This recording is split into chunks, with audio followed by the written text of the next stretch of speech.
Hey, what's up guys? Welcome back to the channel. In today's video, we're going to be taking a look at a pretty unexpected Battlefield 2042 update that has some surprising changes in it for this late in Battlefield 2042's life cycle. These changes, surprisingly, will actually change a certain playstyle very, very much. But that isn't all for today's video, because we're also going to be taking a look at what the DICE Vice President and General Manager Rebecca Kutaz has to say on the leadership of Battlefield Studios. Don't be too excited for that segment, because a lot of her statements include words like empowerment and talk about DICE's rich history. Oh boy. Yeah, guys, that's, So, hit the like button and subscribe to the channel. Be sure to check out my brand new merch. I emphasized quality, I emphasized international shipping for you guys. The sale for the merch ends December 2nd. Use code BFCM. Links will be in the description. And of course, remember to hit the like button and subscribe to the channel. So this Battlefield 2042 update is apparently the last Battlefield 2042 update of 2024, and within it you find the typical DICE miscellaneous changes that we've become so familiar with over the past, well, 6 to 7 years, to be honest with you. But inside, past all the BS, there are some pretty interesting changes, namely the first one being they added a HUD hint to tell you when you're about to crash. And knowing the average Battlefield pilot, that's actually going to be really useful, seeing as the average result of a flight is crashing into the ground. Another miscellaneous change here that isn't so miscellaneous is the fact that damage numbers on vehicles would actually show the wrong damage sometimes, misleading players because the damage was not taking vehicle armor into account. They have now fixed this, and the correct vehicle damage dealt will be shown. This should help players understand how weak a vehicle actually is. Now we come to the most surprising changes of the entire update, and they have to do with armor-piercing ammo. Allow DICE to tell you about it. Quote, over the years with Battlefield 2042, we have consistently seen players raise concerns about Dozer's efficiency regarding their offensive capabilities across most of our maps.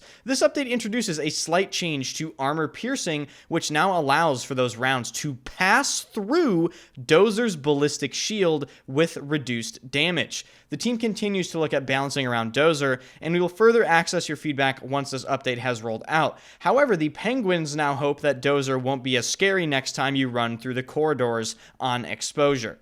Then below these paragraphs, they list the amount of damage that will pass through Dozer's shield once you shoot them with a armor-piercing bullet. For snipers, 45% of your damage will go through the shield. This means you'll have to headshot Dozer through his shield with armor-piercing sniper rounds 3 times before he dies. For weapons like the anti-material rifles, like the NTW-50 though, you get 80% of your bullet damage, which means technically I think you can one-shot headshot him with an armor-piercing round through his shield, but I could be wrong. I'll have to test that. For Railgun, 25% of your damage will pass through. Railgun Full Auto, only 10% of your damage will pass through. For ARs, the same, 10% of your damage. DMRs, 25%. And finally, for revolvers, 25% of your damage will pass through Dozer's shield. Just to make sure everyone understands, this is only if you're using the armor-piercing ammo type found in the game. Some additional changes to armor-piercing and Dozer are as follows. AP grenade launchers will now deal damage to Dozer's shield if fired at him, and Dozer's shield deploy time has been lowered by 80%. Lowered? I don't really understand the wording here, so by lowered by 80%, is that a nerf? I think that's a nerf. You guys can confirm that in the comment section, but we're going to move on to the second half of this video. Just a reminder, if you've been enjoying the content so far, be sure to hit the subscribe button, turn notifications on. Delta Force's release is right around the corner, going to be really hype, going to be putting out a lot of videos, so definitely turn those notifications on. I'm going to be putting out so much information on that game. Next, we're going to be talking about one of the people DICE brought on in the downtime period between 2042 and the next Battlefield game. If you haven't heard of her, she is the Vice President and General Manager of Battlefield Studios Europe.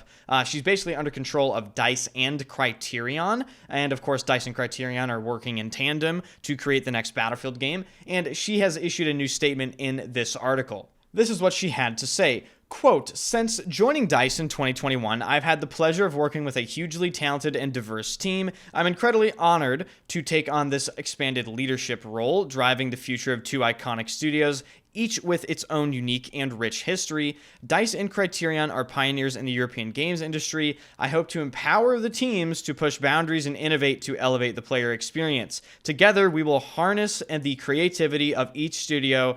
Blah, blah, blah, blah, what, da, da, da. Okay, so let me just cut the bullshit, right? I can't even finish reading this paragraph if I'm being so honest with you.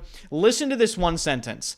I hope to empower the teams to push boundaries and innovate to elevate the player experience. Can you get a more corporate, just soulless, dystopian ass response to something? I understand this is totally meant to be that way, right? She's speaking because she's in a big leadership role. She can't really say anything. She's responding in a very corporate manner.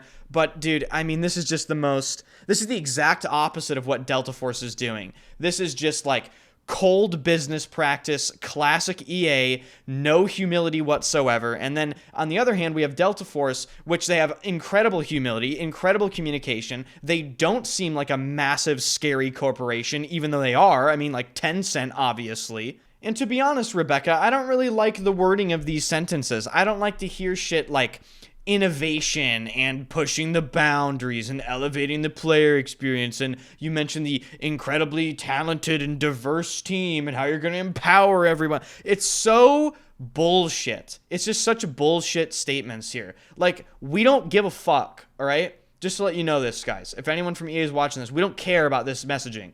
We want to hear about the next game.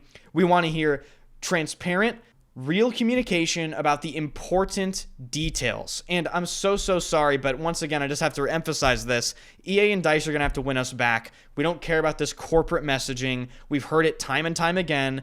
Let's see how the next game is. And that is pretty much my commentary on this. EA and DICE and everything to do with Battlefield at this point is just so exhausting to talk about, especially when the only news is shit like this. Just incredibly soulless, stupid statements that really have almost nothing to do with Battlefield at all, and pretty much only serve to put out little tidbits of information here and there just to let us, I guess, know that they're still aware that people are paying attention. So yeah, that's pretty much the end of the video. Thank you guys so much for watching. Definitely let me know your thoughts in the comment section down below. I've been trying to respond to people more, and I think people have been really enjoying it. I literally dedicate like an hour to it now. I just scroll the comments, and I heart comments, and I respond. So comment down below your thoughts. Definitely hit the like button, subscribe to the channel, follow the Twitch stream, and check out the merch, ladies and gentlemen. I put a lot of work and effort into it. Let me know what other designs you might like on the merch as well, because I can always add designs to the store.